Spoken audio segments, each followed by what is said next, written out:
Hello everyone, this is Mike History 2, and welcome at last to the biography of Elizabeth II, Part 2.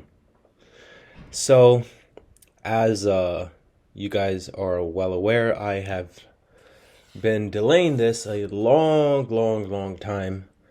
Obviously, I was not planning for this video to come out this much longer after my first video on her, but given how few views my last video got, along with the fact that I've been busy since coming back to university, that is why I have been gone for so long.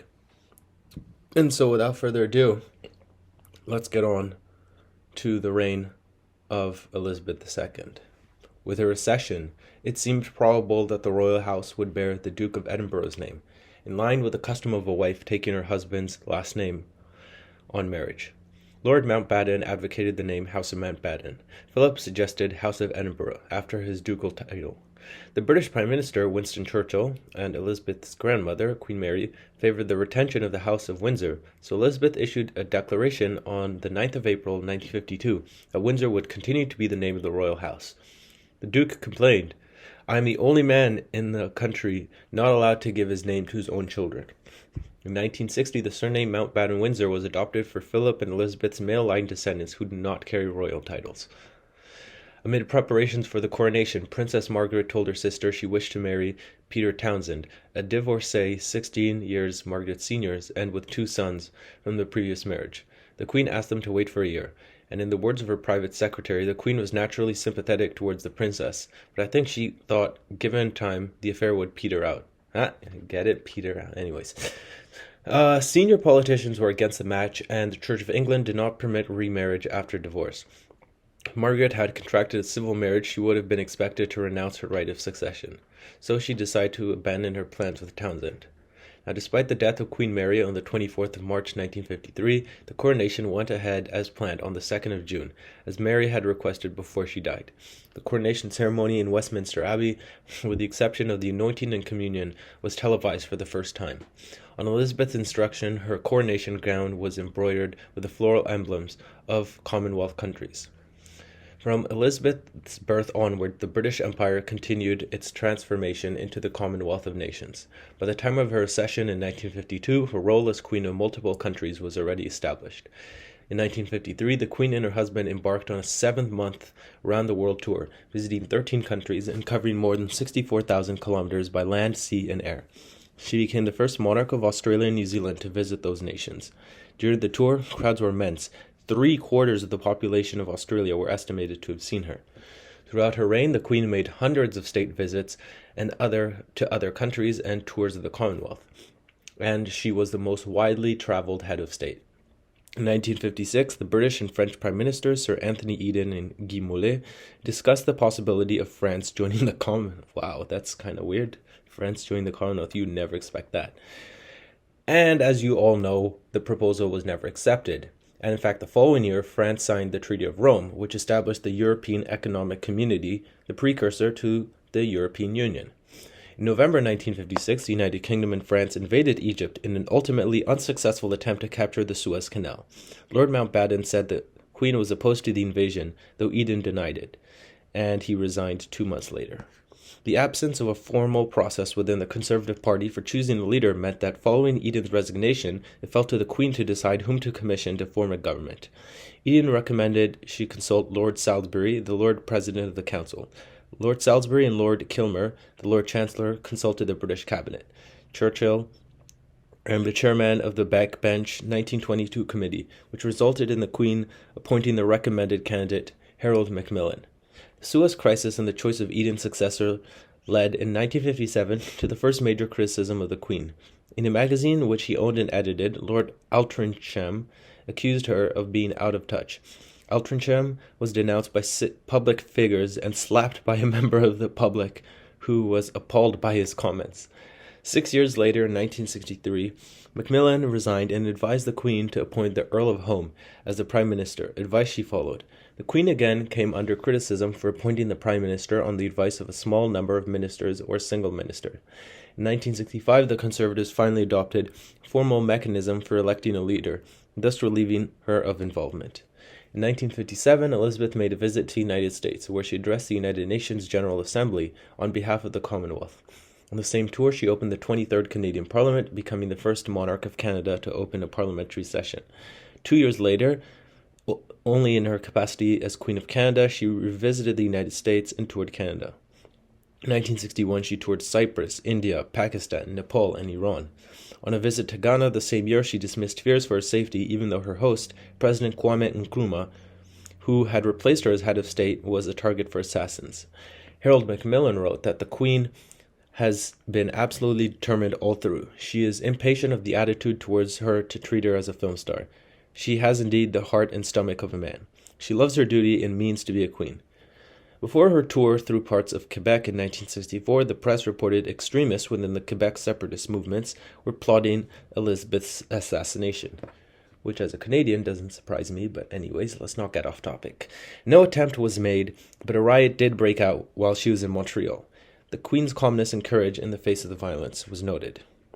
Elizabeth gave birth to her third child, Prince Andrew, that didn't age well, on the 19th of February 1960, which was the first birth to a reigning British monarch since 1857.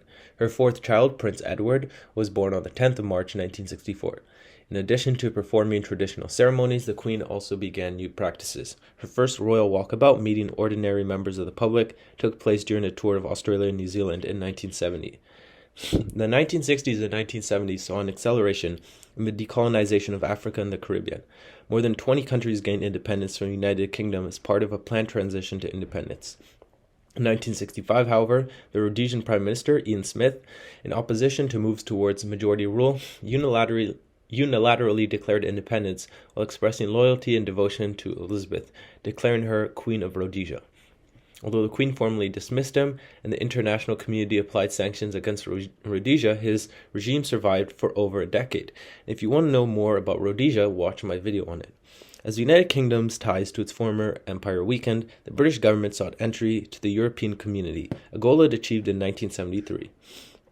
The Queen toured Yugoslavia in October 1972, becoming the first British monarch to visit a communist country.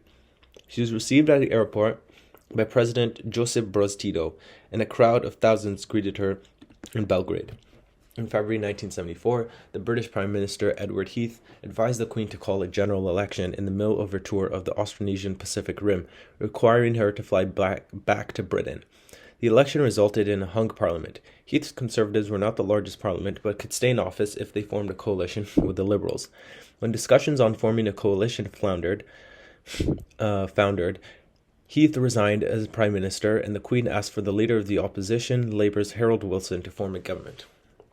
A year later, at the height of the 1975 Australian constitutional crisis, the Australian Prime Minister, Whitlam, was dismissed from his post by Governor-General Sir John Kerr, after the opposition-controlled Senate rejected Whitlam's budget proposals.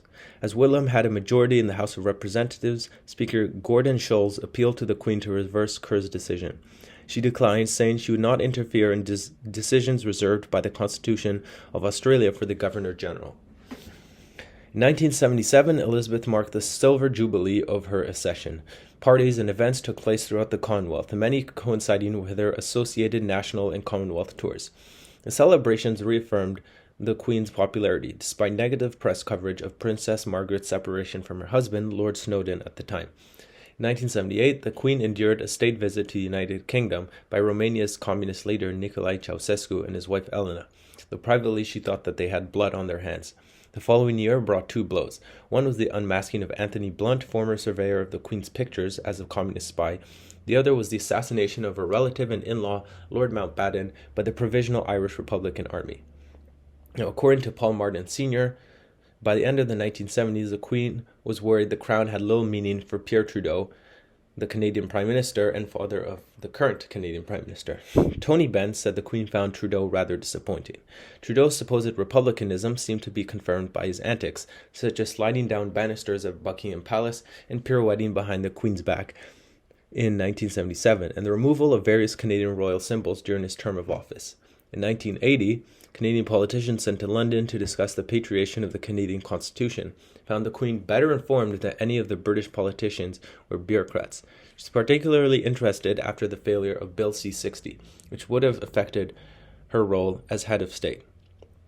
During the 1981 Trooping the Colour ceremony, 6 weeks before the wedding of Prince Charles and Lady Diana Spencer, 6 shots were fired at the Queen from close range as she rode down the Mall, London, on her horse Burmese.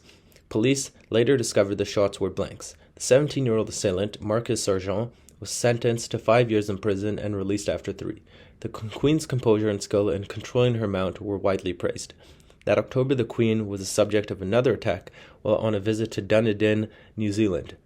Christopher John Lewis, who was also 17, fired a shot with a .22 rifle from the 5th floor of a building overlooking the parade, but missed. Lewis was arrested but never charged with attempted murder or treason, and was sentenced to 3 years in jail for unlawful possession and discharge of a firearm. 2 years into his sentence, he attempted to escape a psychiatric hospital with the intention of assassinating Charles, who was visiting the country with Diana and their son, Prince William.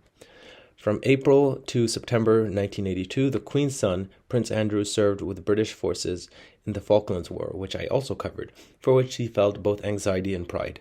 On the 9th of July, she awoke in her bedroom at Buckingham Palace to find an intruder, Michael Fagan, in the room with her. In a serious lapse of security, assistance only arrived after 2 calls to the palace police switchboard. After hosting the American President Ronald Reagan at Windsor Castle in 1982 and visiting his California ranch in 1983, the Queen was angry when his administration ordered the invasion of Grenada, which was actually one of her Caribbean kingdoms, without informing her. Intense media interest in the opinions and private lives of the royal family during the 1980s led to a series of sensational stories in the press, not all of which were entirely true. As Kelvin Mackenzie, editor of The Sun, told his staff, "Give me a Sunday for Monday splash on the royals. Don't worry if it's not true, so long as there's not too much of a fuss about it afterwards."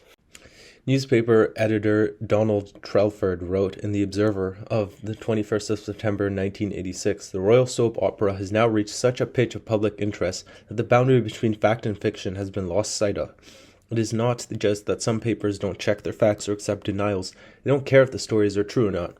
It was reported, most notably in the Sunday Times of the 20th of July 1986, that the Queen was worried that Margaret Thatcher's economic policies fostered social divisions and was alarmed by high employment, a series of riots, the violence of a miners' strike, and Thatcher's refusal to apply sanctions against the apartheid regime in South Africa.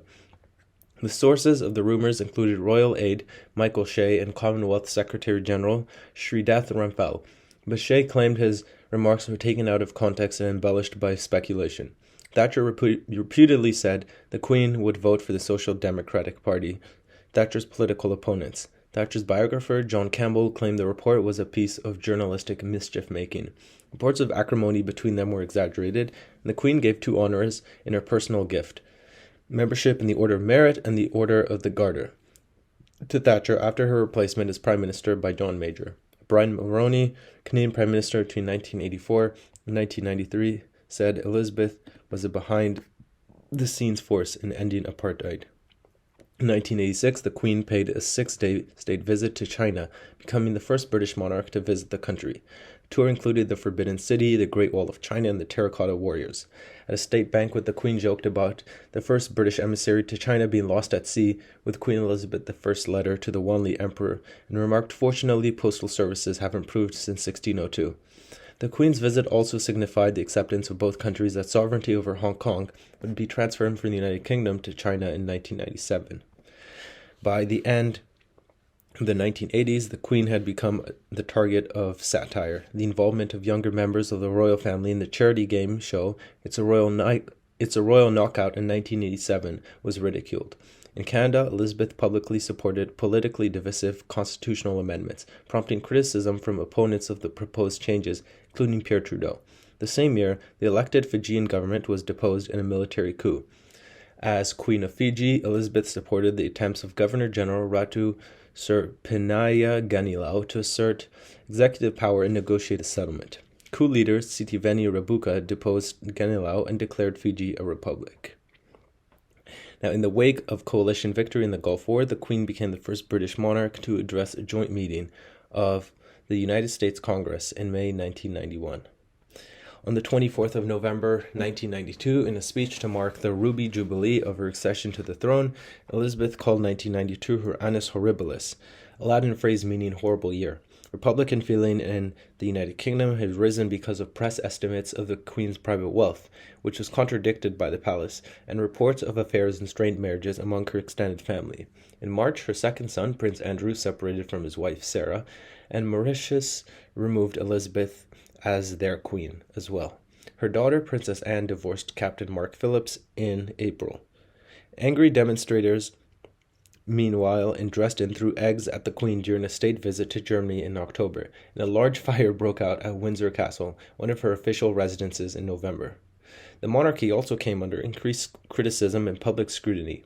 In an unusually personal speech, the Queen said that any institution must expect criticism, but suggested it might be done with a touch of humor, gentleness, and understanding. 2 days later, Prime Minister John Major announced plans to reform the royal finances drawn up the previous year, including the Queen paying income tax from 1993 onwards, and a reduction in the civil list. In December, Prince Charles and his wife Diana formally separated. At the end of the year, the Queen sued the Sun newspaper for breach of copyright when it published the text of her annual Christmas message 2 days before it was broadcast. The newspaper was forced to pay her legal fees and donated £200,000 to charity. The Queen's solicitors had taken action against the Sun 5 years earlier for breach of copyright after it published a photograph of her daughter-in-law, the Duchess of York, and her granddaughter, Princess Beatrice. The case was solved with an out-of-court settlement that ordered the newspaper to pay $180,000. In January 1994, the Queen broke the scaphoid bone in her left wrist as the horse she was riding at Sandringham House tripped and fell. In October 1994, she became the first reigning British monarch to set foot on Russian soil. During the 4-day visit, which is considered to be one of the most important foreign trips of the Queen's reign, she and Philip attended events in Moscow and St. Petersburg. In October 1995, the Queen was tricked into a hoax call by Montreal radio host Pierre Brassard, impersonating Canadian Prime Minister Jean Chrétien. The Queen, who believed that she was speaking to Chrétien, said she supported Canadian unity and would try to influence Quebec's referendum on proposals to break away from Canada. In the year that followed, public revelations on the state of Charles and Diana's marriage continued. In consultation with her husband and John Major, as well as the Archbishop of Canterbury, George Carey, and her private secretary, Robert Fellows, Elizabeth wrote to Charles and Diana at the end of December 1995, suggesting that a divorce would be advisable. In August 1997, a year after the divorce, Diana was killed in a car crash in Paris. The Queen was on holiday with her extended family at Balmoral. Diana's 2 sons, Princess William and Harry, wanted to attend church, so the Queen and the Duke of Edinburgh took them that morning. Afterwards, for 5 days, the royal couple shielded their grandsons from the intense press interest by keeping them at Balmoral where they could grieve in private. But the royal family's silence and seclusion and the failure to fly at half-mast over Buckingham Palace caused public dismay. Pressured by the hostile reaction, the Queen agreed to return to London and address the nation in a live television broadcast on the 5th of September, the day before Diana's funeral. In the broadcast, she expressed admiration for Diana and her feelings as a grandmother for the 2 princes. As a result, much of the public hostility evaporated.